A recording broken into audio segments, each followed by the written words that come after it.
అవును. అటవీ శాఖ మంత్రి తనే. తనే తన భార్యకి, తనకి, తన బంధువులకి గనులు కేటాయించేసుకున్నాడు.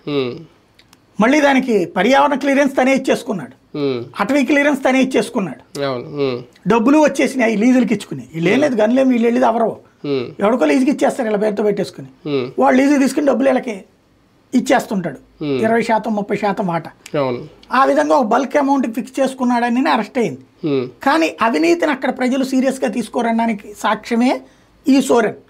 ఎందుకు ఇలా నాన్న శిబు సోరెన్ జార్ఖండ్ ముక్తి మోర్చా ముడుపుల కేసు పివి నరసింహారావు టైంలో అరెస్ట్ అయింది ఆయనే కదా.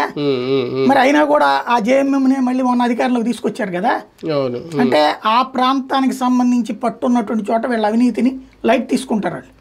మేబీ ఓటర్లకు డబ్బులు పంచడం వల్ల కావచ్చు, లేదా అవినీతి పెద్ద ఎవడు చేయలే అనుకుంటున్నారో తెలియదు, మా కులమే ముఖ్యం అనుకుంటారో తెలియదు. సంతాల్ తెగకి సంబంధించినటువంటి వాళ్ళు ఉన్న చోటన వీళ్ళకి మంచి పట్టుంది. అయితే బీజేపీకి ఉన్న పాజిటివ్ సిగ్నల్ ఏంటంటే ద్రౌపది ముర్ము ఆవిడ వచ్చిన తర్వాత గిరిజన ప్రాంతాల వాస్తవంగా మొన్న అన్ని సర్వేలు ఛత్తీస్గఢ్ ఓడిపోతుంది అన్నప్పుడు కూడా ఛత్తీస్గఢ్లో ఘన విజయం సాధించింది. ఎందుకంటే ద్రౌపది ముర్ముని అధ్యక్షురాలిని చేయడం వల్ల గిరిజన తెగలు అంటే తెగలకి సంబంధించినటువంటి వాళ్ళందరూ కూడా ద్రౌపది ముర్ముని ఆదర్శంగా తీసుకుంటున్నారు. ఆమెను ఆ పొజిషన్లో కూర్చోబెట్టాలి.